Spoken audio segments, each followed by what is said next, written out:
On the subject of adapting novels to cinema, Alfred Hitchcock once said, "What I do is to read a story only once, and if I like the basic idea, I just forget all about the book and start to create cinema." He claimed not to recall a single thing about Daphne du Maurier's The Birds, that he read it only once, and very quickly. Similarly, Ben Elton's advice to those adapting novels was, once they've read it and learnt to understand it, then they must throw it away and never look at it again. And in previous videos, I've talked about how things which work well in books don't necessarily translate to the screen. Different mediums speak in different languages. So, yes, I think it's correct to leave the source material behind.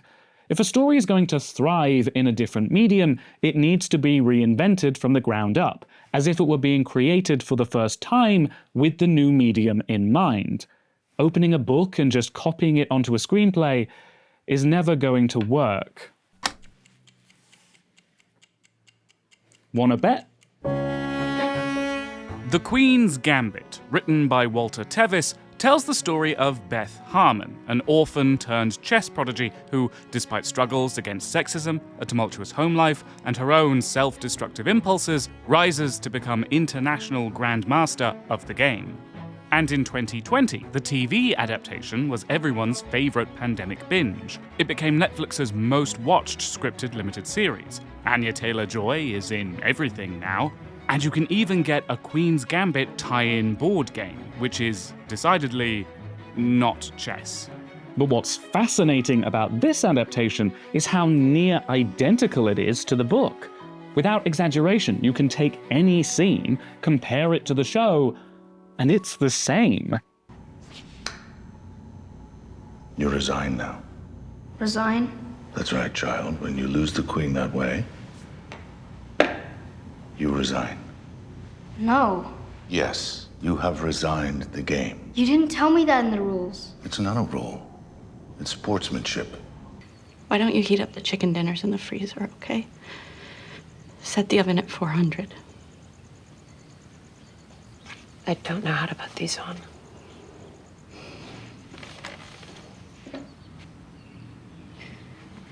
Though I'm no longer a wife, except by a legal fiction, I believe I can learn to be a mother.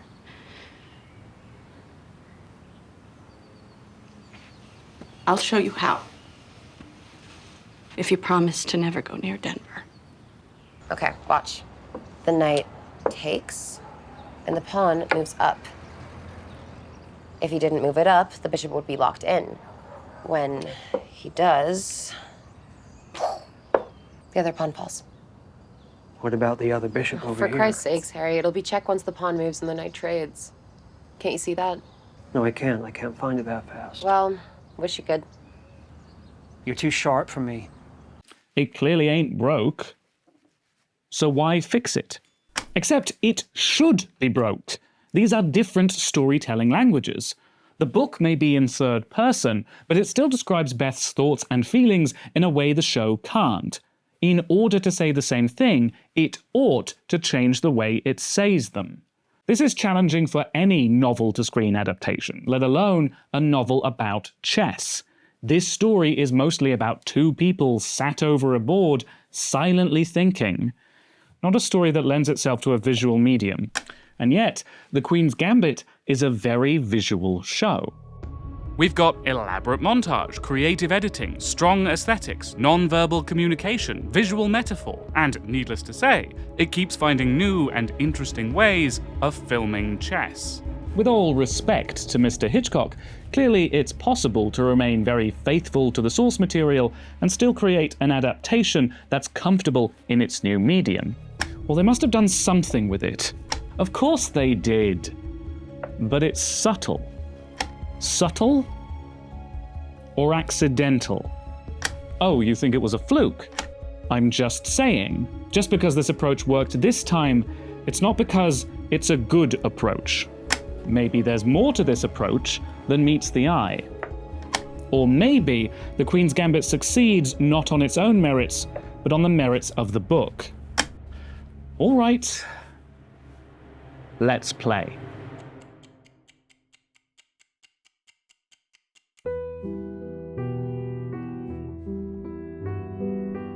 book is sometimes described as semi-autobiographical. That prefix is doing some heavy lifting. It's true Tevis was never a chess prodigy, and certainly not a female one. But he did play chess and compete in tournaments. And though Tevis was not an orphan either, Beth's childhood is certainly inspired by his own. Around 9 years old, Tevis was diagnosed with a heart condition which left him hospitalized for a year. While he was convalescing in San Francisco, his parents were forced to move to Kentucky, leaving Tevis behind until he recovered. And it was common practice at the children's hospital to keep the children manageable by sedating them, clear inspiration for Methuen home. When the book was published in 1983, Walter Tevis was already a celebrated author, with 2 successful film adaptations under his belt. So he may well have had adaptation in mind when he wrote The Queen's Gambit. Part of the suspense of The Queen's Gambit is in the moves on the board. And that, I think, would likely be lost in a film. I'm not sure. I'd like to try it. It's possible the show's approach worked simply because the book is a very evocative story that's well suited to adaptation. Except if that's true, why did it take decades for the show to get made? The first plan to adapt the book began as soon as it was published, sadly derailed by Tevis's death the following year. In the 90s, screenwriter and producer Alan Scott adapted the book into a screenplay. It went through a bunch of different directors and was even slated to be Heath Ledger's directorial debut. However, the project never got off the ground. The reason it didn't get on the screen for 30 years is that every studio that we went to, attaching elegant directors and elegant cast, every studio said, oh, it's about chess. No, chess doesn't sell. Well, that's just snobbery. Even Tevis knew a story about chess would be a hard sell. He purposefully didn't tell publishers what the book was about when he submitted the manuscript. But they were all interested once they read it, as was Netflix once they read the pilot. But you can't say the decision to pivot to TV wasn't a factor. Credit for that goes to the show's writer and director, Scott Frank. It was after he finished work on the Netflix miniseries Godless, it occurred to him that, instead of a feature film, The Queen's Gambit would work much better as a 6 sports anime.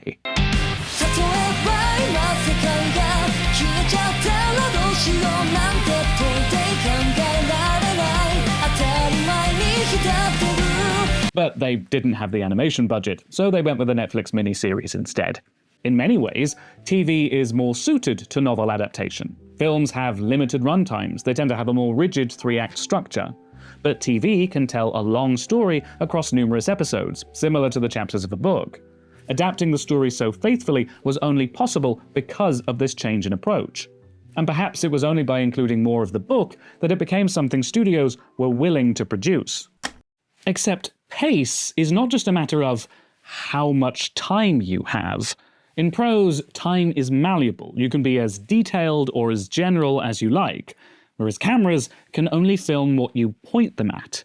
Adaptation usually involves translating broad description into real-time scenes, which Frank does with The Queen's Gambit. Some children got adopted right off.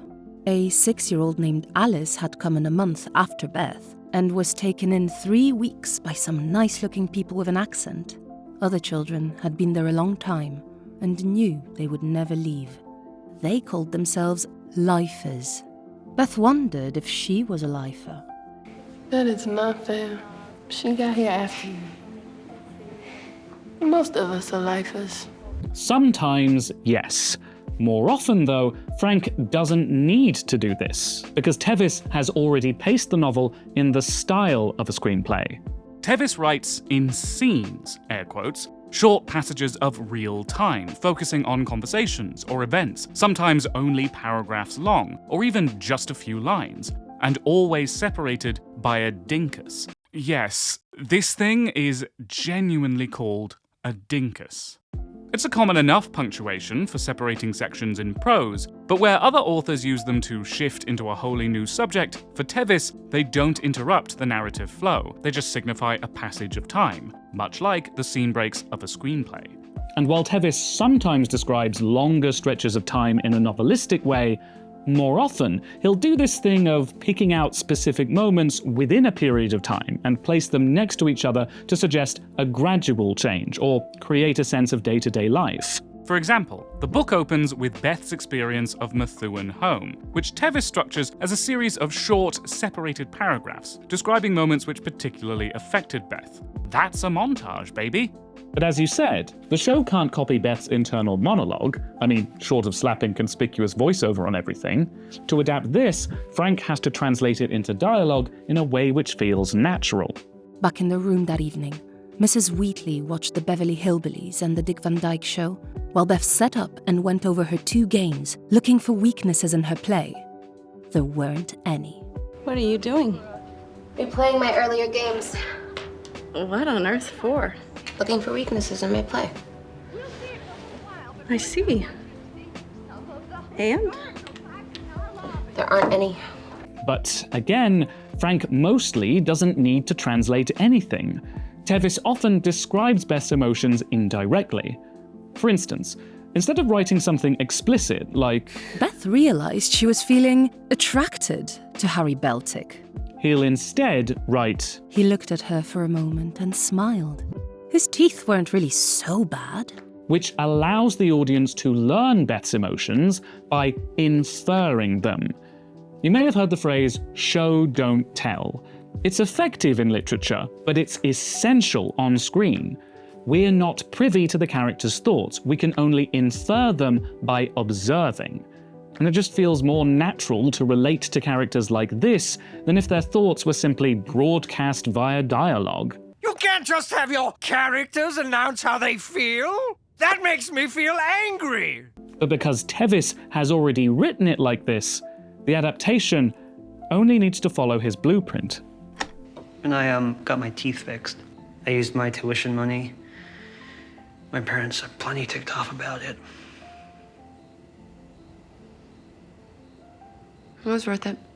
Come on, it's not like Tevis never describes Beth's emotions directly. Sure, but when he does, it's like this. She did not like the jealousy she felt. She felt flustered and did not know what to say. She felt frightened, and she did not want to play chess. It's so simple, it doesn't need dialogue to be communicated. You can just give it to the actors as direction. The characters' feelings will be perfectly clear from the performances. And is that not good adaptation? It's the same information expressed in a purely visual way. But they barely had to change anything to make it work. Except, it does work. The skill in identifying what needs to change in adaptation is the same skill as identifying what's already working. There's no point in changing things just to prove you did something. That said, you're wrong that the material hasn't changed. Adapting to the screen means shifting the audience's perspective from inside Beth's mind to an outside observer. Even if Tevis writes Beth's emotions in a script-like way, it's still a different experience to watch them than it is to read them. It puts a greater distance between audience and character. That's the obstacle we're talking about, right? How do you bridge that distance? It takes a certain amount of confidence to say, actually, we don't. The show is content to simply let the viewer observe Beth, even when it makes the detail more obscure. There's this one scene in Las Vegas. Beth comes back from a disappointing encounter in Town's room. She picks up the Herald Leader, looks up his credit, and appears disappointed. Having read the book, I now know she's trying to find out Town's first name, only it's not listed. However, on first viewing the show, I didn't get that. Which is not because the information isn't there. I don't even know your first name. It's just not as obvious as it is in the book. But I still found this scene compelling. I still understood Beth was interested in Towns and was trying to find out more about him. It loses the book's specificity, but gains a fly-on-the-wall subtlety that is much more effective on the screen. A lesser writer might see that as a problem, but Frank recognizes this distance is a strength of television. The viewer is invited to cross that distance, which draws them into the actor's performance. What I really wanted to focus on, and the challenge in turning it into a miniseries for me, was making sure that what you're really invested in is her. In order to recreate what makes the book so evocative, this adaptation had to wait for the age of prestige television. Only then did Frank have the space to tell a visual character study in the same way the book is a written one. And, as it turns out, this approach also works for the one bit of Beth's inner monologue you haven't mentioned yet. What? Chess!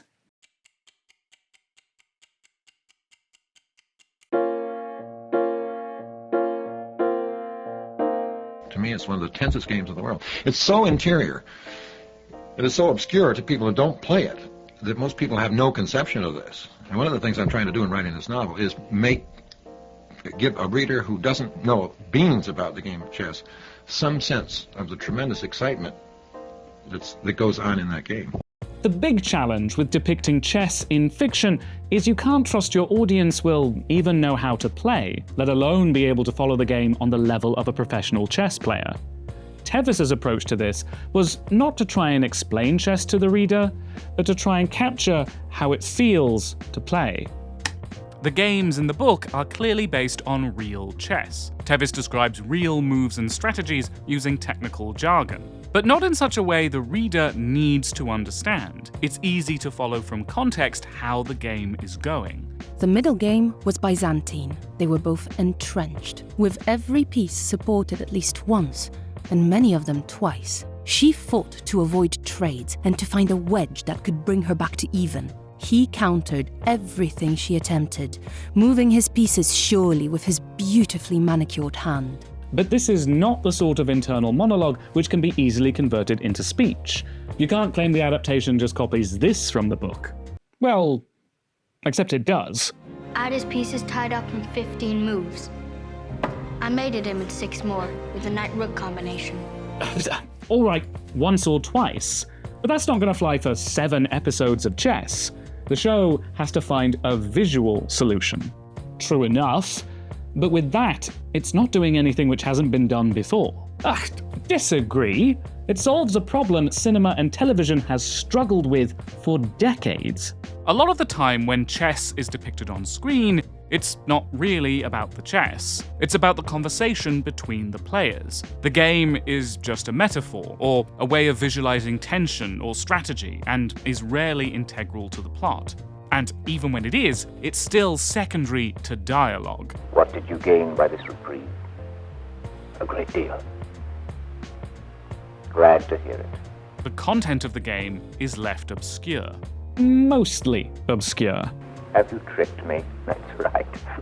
I'm afraid I have. When the outcome of the game does matter, it will often hinge upon one move, which can be easily explained through dialogue.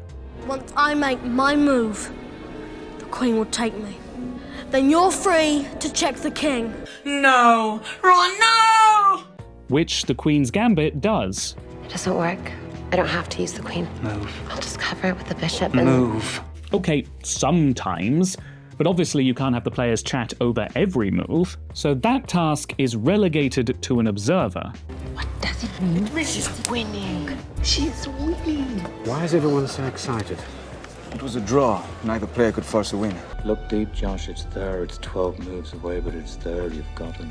Yugi's spellbinding circle has wiped out Joey's attack advantage. No doubt about that, but it's still a close match. You said it. Which the Queen's Gambit does. Yes, the Queen's Gambit does this too. He's not doing what he's supposed to do. But sparingly. In Mexico and Russia, the final games have commentators. Once the dust settles and the endgame emerges, she could find herself in a very different position. Which is useful for establishing the high stakes. But mostly, the commentators are used to summarize the early games of the tournaments. My guess is, Liev was expecting an easy win, and not at all the 27-move thrashing Beth Harmon just gave him. Play-by-play commentary is more often provided by spectators. But that only works when there's a character present who's invested in Beth's game. Beth cannot be happy about being crowded into an ending with a rook, a knight, and 3 pawns. But most of the time, Beth is alone. None of these methods are bad, but they're all reliant on dialogue. With this character playing this amount of chess, using dialogue will grow conspicuous. It needs a visual equivalent of Tevis's approach in the book. I don't think the excitement is quite as much in the moves of the game in themselves as it is in the feeling of the player making those moves. Naturally, I couldn't imagine a movie audience or a reading audience Just sit down and try to puzzle out what it means when you put the bishop on the 5th rank. You know, the hell with that. I don't care all that much. What I care is that that the character playing, when she's playing, she's taking a risk to do that. She's not sure the move is going to pay off. If it does pay off, it's going to pay off enormously. I'm interested in seeing its psychological effect on her opponent, what happens to his face when she moves like that, what she does, whether she gets up from the table or whatever. That interplay between people. The thing there was, it's not to give the audience an education in the game, it's to give the audience the illusion that it's involved in the game. In the same way the show observes Beth with little explanation, so too does it observe chess. The content of the games is still largely obscure, but through the performances, the cinematography, the music, and the editing, it communicates how the game is making Beth feel, move by move. There are even whole sections where the board isn't even shown. The games are real, but we don't need to understand them so long as we're understanding how Beth experiences them. But it's not like the adaptation invented this. Scott Frank freely admits it. I'd watched Pawn Sacrifice, Ed Zwick's film about Bobby Fischer, and he made me believe that I didn't have to show the board a lot. So much of that was on Lee Schreiber's face or Tobey Maguire's face that you got everything you needed to know. And Pawn Sacrifice didn't invent this either. Most examples do this to some extent. They're filming chess. Of course they make creative decisions that reflect the emotions of the game. But none of them use this method exclusively. Yes, Pawn Sacrifice films chess very well, but it's still very reliant on dialogue. Fischer has abandoned his trademark Sicilian opening. All of Spassky's careful preparation is suddenly out the window. He's threatening mate one. It's going to force the exchange at these knights. And a lot of these examples, even when they are more visual, tend to simplify chess so it reads better to an audience of non-players. Even if the games are real, it will indicate who's winning with a basic shorthand, taking pieces, queening a pawn, and people saying check, check, check, check. Even though in professional games, this would be considered bad etiquette. Let's check. I know what it is. They never say check at the big tournaments. When it comes to depicting chess on screen, it can often feel a tad apologetic. Like it's worried chess is boring and the audience needs help to get it. It's chess doesn't sell again. So, sure, The Queen's Gambit isn't reinventing the wheel here. It's got a lot of chess to film, so it uses tried and trusted methods, using dialogue where clarity is most important, but also varying the methods it uses to keep things fresh and interesting. But what sets The Queen's Gambit apart is how confident it is, because it's not afraid to spend time simply watching chess, and trusts that it's compelling enough. Does it, though? I believe I just said that it does. I admit, it films chess well, but is it true it's confident a story about chess is compelling enough? Because sure, it's very faithful to the book, but what about the things it does change?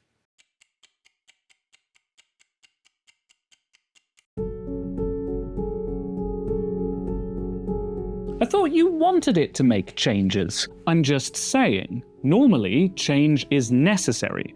Adaptation is a process of rebuilding a story from the ground up. But this adaptation takes the novel as is, and finds itself with time to spare. Most of the differences are not changes, but additions. Why add to something that's already complete?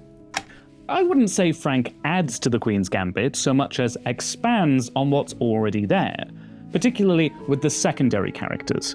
Tevis is quite content to let characters drop off the narrative, but Frank keeps their stories going to the very end. In the book, after Harry Beltic moves out of Beth's house, we never hear from him again. But in the show, he keeps trying to stay in touch. In the book, Beth doesn't meet Towns again after Las Vegas, but in the show, he turns up in Russia. In the book, Matt and Mike don't even have names. They're just there to give Beth for trying to join the Kentucky State Tournament. But in the show, Beth meets them at multiple tournaments and they become friends. Why, though? What does this add? Is it bad to make a character's story richer? In the book, we never find out why Towns didn't make a move on Beth after inviting her to his hotel room. But in the show, it's because... Oh, hi. Roger. I'm not interrupting, am I? Did this need explaining? She's underage. And it seems like they made him gay just for the joke. It made me laugh every time. It's a sexy moment. You think they're going to kiss each other. It was fun to subvert that. Yes, it's a funny twist on our expectations, but it's also a visual way of expressing Beth's desire and disappointment, which happens internally in the book. Besides, it allows Frank to follow up with a touching moment of closure. I should have told you the whole story. But it wouldn't need closure if Frank hadn't added this in the first place.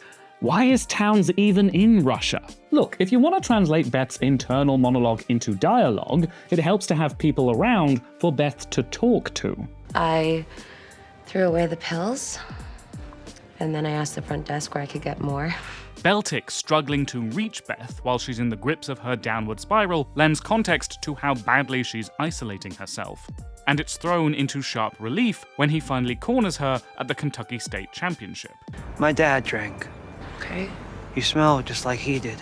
Frank also twists the knife here by bringing back Annette Packer, the first person Beth ever played in a tournament. I knew you were going places, and that meant something to me. And Matt and Mike are useful to provide information about the tournaments, as well as providing someone Beth can vent to. I'm pretty sure they're f***ing. Doesn't all this undermine the theme of Beth being alienated? No, this helps sell it, because it all ties into the ending. Beth goes to Russia alone, seemingly isolated, but while the final game is adjourned, she receives a long-distance phone call from Benny with advice on how to win. In the book, it's just Benny and a couple of his friends. In the show, it's Benny and Beltic and Matt and Mike and Towns. Everyone who ever challenged Beth supports her at the end, proving she's not as alone as she thought she was. Well, it may work for them, but it certainly doesn't work for Jolene. In the book, Beth hits rock bottom, calls her childhood friend for help, and Jolene gets her back on her feet with a vigorous health regime. It's similar in the show, only Jolene just appears on Beth's doorstep uninvited. I guess they play squash a bit, but Jolene's main help is fronting Beth the money to go to Russia. Which is immediately pasted over with dialogue to try avoid the magical Negro trope. I'm not your guardian angel. I'm not here to save you. I'm here because you need me to be here. That's what family does. Which I'm not certain it succeeds at. Oh, come on, this is hardly the worst example of the trope. When Frank expands on Jolene too, there's more detail on her paralegal career, her aspirations as a black activist. But she's also simplified, to the point, for once, the show makes an outright cut. When Jolene and Beth first meet in the book, their relationship is much more antagonistic. In one of their earliest scenes, how can I explain this without getting demonetized? So, Jolene gets into Beth's bed one night and tries to coerce her into tickling each other's fancies. Jolene is insistent, and Beth has to forcefully refuse to make her stop. Well, yeah, I can see why Netflix wouldn't want to put that in the show. It's more explicit to watch than it is to read. And the story works fine without it. It doesn't have a lasting effect on Beth. But its absence papers over the more complex aspects of Beth and Jolene's friendship. After being refused, Jolene actively bullies Beth, calling her a white trash cracker. But as Beth gains confidence through chess, she responds to Jolene's taunts by calling her the N-word, which Jolene gains a begrudging respect for, and they become friends. That antagonism remains present throughout their friendship. By cutting it, the show avoids the difficult racial politics. I see why the show glides over certain parts of Beth and Jolene's friendship, especially the non-consensual masturbation scene. But it should give the showrunners pause that a novel written in 1983 has more to say about race than a show made in 2020. Well, I'm not sure this show's the best vehicle for a discussion of race. Jolene's only in 2 episodes. But isn't it worse to present a sanitized view of racism in the 60s? The subject may be acknowledged, it affects Jolene, but Beth is somehow immune. She never even has a problematic thought. This may make her a more palatable protagonist to a modern audience, but belies the reality of the time. Avoiding the conversation ultimately creates representation which is less compelling, less challenging, and above all, less authentic. Yeah, I can't counter that. Not to mention, this cut also removes the book's only queer moment. Okay, I'm back in the game. One scene of an otherwise straight character's adolescent sexual frustration is hardly the most valuable queer rep, especially considering the adaptation adds a queer character. What, Towns? No, Cleo. While training at Benny's, a couple of chess-playing friends of his drop by. In the book, they are joined by Jenny. Let's do a simultaneous, he said suddenly to Beth. Play us all. Not me, Jenny said. I don't even know the rules. She's just another friend. She spectates, she admires Beth for winning, and we never see her again. The show replaces Jenny with Cleo. In this scene, she serves the same purpose as Jenny, though the admiration is more flirtatious. It was such a pleasure. Do look me up if you come to Paris. Will you be there in 2 weeks? Oh, who knows? Sure enough, in Paris, the night before the final game against Borgov, Cleo turns up. I thought you might come down and join me for a drink. And despite Beth's better judgment, I have a match tomorrow. She allows Cleo to tempt her into all of her vices: alcohol, drugs, and sex. It's not technically confirmed they had sex. Oh, come on now. As representation, it's not groundbreaking, and it's weird there's no acknowledgement of homophobia in the 60s. But it is refreshing for queerness to be presented so unapologetically, without feeling the need to clarify Beth's sexuality. But here's what I mean about the show lacking confidence, because while the book is structured purely in chronological order, the show decides to begin here. The first episode opens with a flash forward to the aftermath of Beth and Cleo's all-night bender. Our introduction to this character and this show is sex, drugs, and then chess. I wanted you to know about the chess, but it was not your dad's chess story. In other words, he worried the audience might be bored if they didn't sex it up at the start.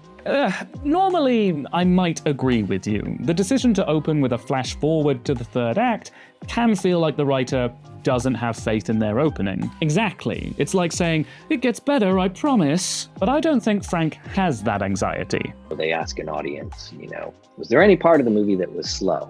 And people raise their hand and they will say the beginning. Well, yeah, is there any part of a book that was slow? I mean, any part of anything, but they don't say, was it too slow? In TV, there is extra pressure on the first episode to set the tone. But the first episode of The Queen's Gambit takes place entirely in the orphanage and doesn't even feature the show's lead actor. You'd think that was what the show is. You don't want to watch 7 hours of a girl in an orphanage. So, I can understand Frank's impulse to open the show with a moment which more adequately sums up what this story is. Except the moment it chooses isn't even part of the original story. In both the show and book, the Paris Remy Vallon Invitational is when Beth faces Borgov for the second time, and loses, which sends her into a depressive spiral. But in each, the reason for her defeat is very different. That night, she took 3 tranquilizers and went to bed early, uncertain if she could relax enough to sleep. But she slept beautifully and awoke refreshed at 8, feeling confident, smart, and ready. Mademoiselle? I'm coming. In the show, Beth loses because of Cleo. She wakes up with the mother of all hangovers, which costs her the game. In the book, though she takes some pills the night before, she plays Borgov at the top of her game, and loses anyway. It was incredible. She was playing her best chess, and he was beating her. She spirals because even her best wasn't good enough. This isn't expanding on Jenny. For once, it's an actual full-on change. Why invent a whole new character, build a whole new plot point around her, and use that to set the tone for the whole story?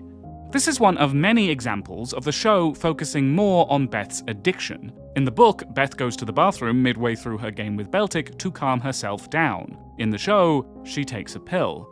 In the book, she's comfortably sober in Russia. In the show, she flushes the pills she smuggled. In the book, she takes tranquilizers because they help her sleep, but the show portrays them as a performance enhancer. And her final victory against Borgov comes with the same visual metaphor, which is based on descriptions from the book, but it's just how Beth plays chess in the orphanage without a chessboard. It's not an effect of the tranquilizers. In fact, visualizing games like this helps her sleep without them. In the book, her final victory is the accumulation of a lifetime of work. In the show, it's that she overcomes her addiction and achieves her highest level of play whilst sober. Is this not the same old chess doesn't sell anxiety? Playing up the edgiest aspects of the book to reassure audiences, this is not your dad's chess story. That's not what Frank is doing here. These changes stand out in an adaptation which is otherwise very faithful.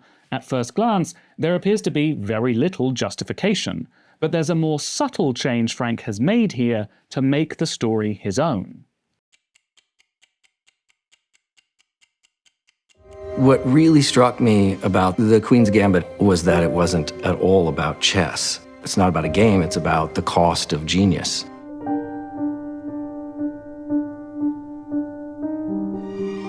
The book opens with this passage from Long-Legged Fly by W.B. Yeats. The poem is about genius, or inspiration, contemplating Caesar's military strategy and Michelangelo's creative spark. But Tevis chooses the passage about the contemplative beauty of Helen of Troy. I think sometimes in doing this book, I was really more wrapped up in the idea of intelligence in women, for which I have an enormous respect and kind of awe at times. More wrapped up in that even than in the game of chess itself. Of course, Frank's adaptation celebrates intelligent women too, but his main aim was different. The Queen's Gambit isn't the first time Frank has written about a child prodigy. His 1991 screenplay Little Man Tate tells the story of Fred Tate, who struggles with the pressures of being a child genius. Jodie Foster, a child prodigy herself, identified so much with the script she agreed to star in it for free to convince the studio to let her direct it. Frank, on the other hand, is not so enamoured with it. The very first script I ever wrote was Little Man Tate, and I originally wanted it to be about the cost of genius, and I didn't quite get there with it. What is this, the cost of genius? Well, this is a subject Tevis talks about as well. I think that most people take up the game of chess in a very serious way if they have personality problems. Fred isn't like the other kids. His mother is overprotective. Scientists want to subject him to tests and TV appearances. But the thing he really needs is to form friendships. The Queen's Gambit has a similar message, but I think what drew Frank to this story was the opportunity for a more inward examination of that idea. I thought, this is a much better way to tell that story. This notion that she's both the protagonist and antagonist in her story, I thought that was really, really interesting. Hold up. When you say personality problems is the cost of genius, what are you saying exactly? I wouldn't want to make a blanket indictment of everybody who's good at chess. I've met some very fine people whom I like a lot, open, natural, relaxed people who are good chess players. But I've met a lot of other people who are tremendously intense. Tremendously intense? Let's not mince words here. Whether or not it was Tevis or Frank's intention, it's easy to interpret Beth as neurodivergent, potentially autistic.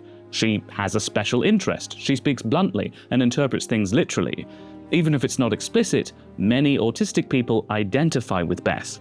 Slow down, I don't think Tevis meant to describe neurodivergence as a personality problem.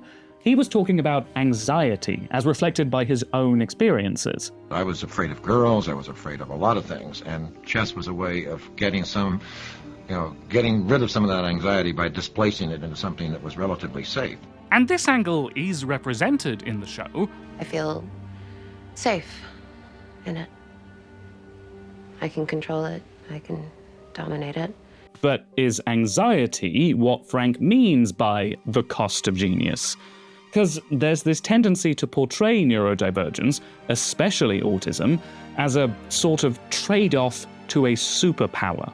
You know the sort of character. They struggle to relate to other people. They're serious, quiet, and rude, and they may need a lot of help to function in society. But whatever mysterious brain chemistry causes this also allows them to do incredible things. Human calculators who can see beyond the ken of the, quote, ordinary mind, the idiot savant. Would you prefer I made a joke? Oh, I don't think you know what those are. But he had a lovely sense of humour.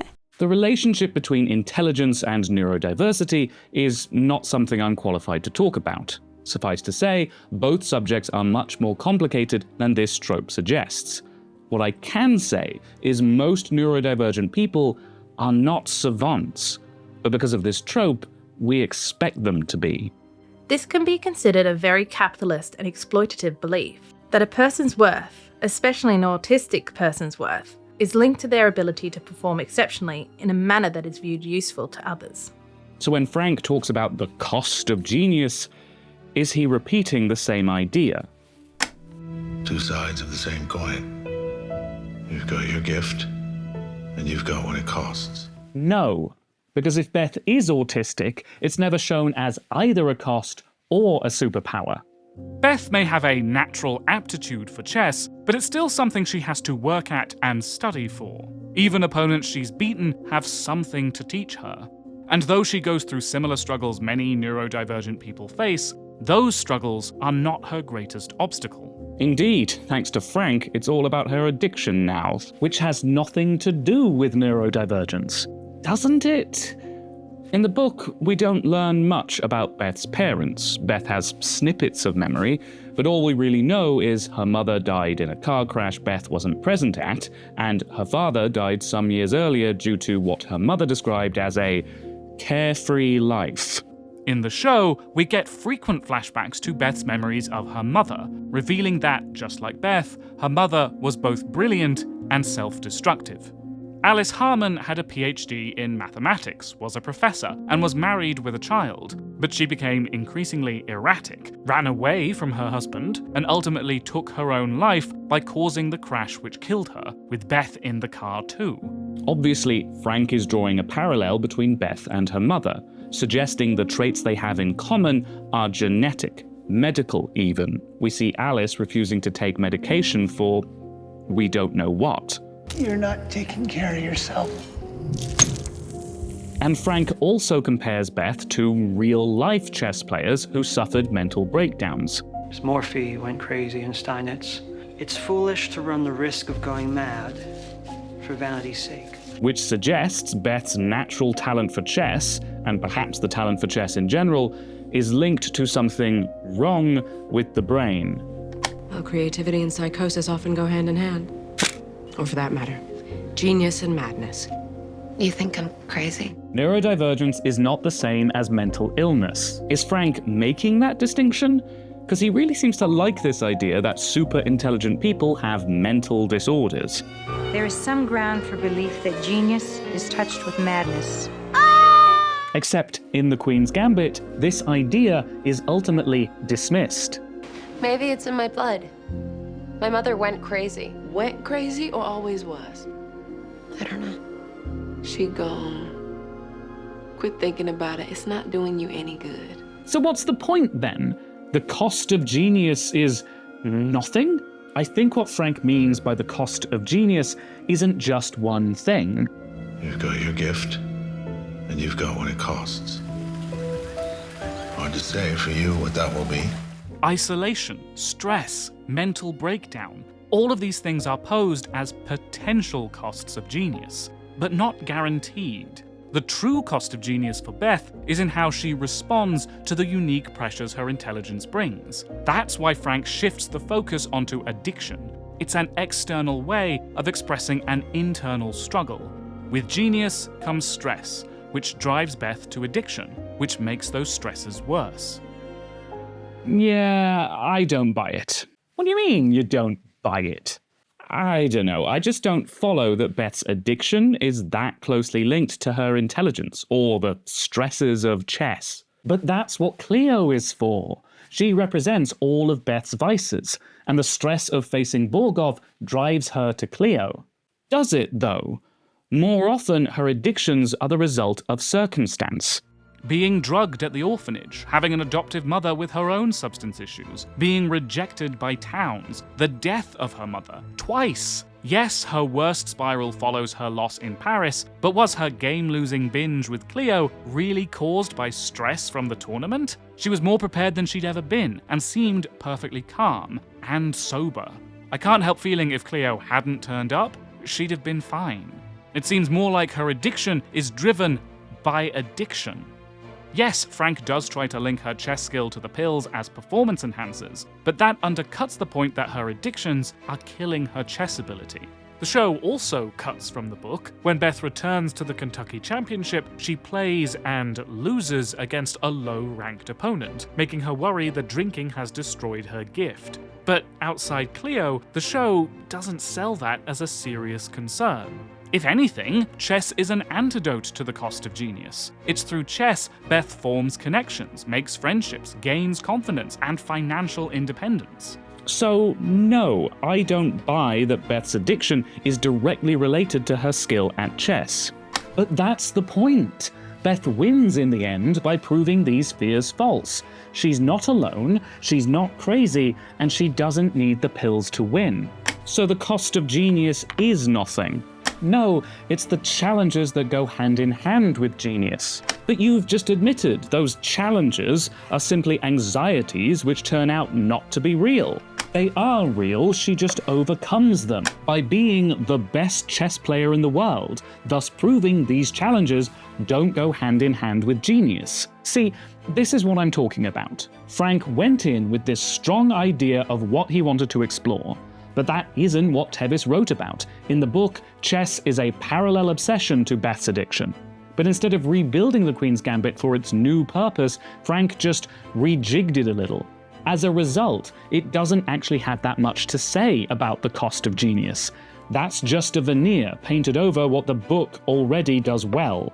But Frank successfully adapted what the book does well. So you agree the show succeeds not on its own merits, but the merits of the book. Not just the merits of the book, it's clearly doing something the book doesn't. But since it doesn't achieve Frank's goal, you must also agree the show's achievements are by accident.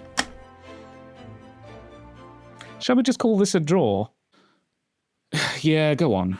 Because it's still a good show. Of course it's a good show. Though, I take your point. I can see where you're coming from. The themes are a little muddled. It's a strong character study. It's not quite as confident in what it's doing as the book is. It doesn't balk at the challenges of adapting this story. This approach to adaptation wouldn't normally work so well. But there is a lot of skill on display in making it work here. It's not a flawless adaptation. It's a compelling adaptation.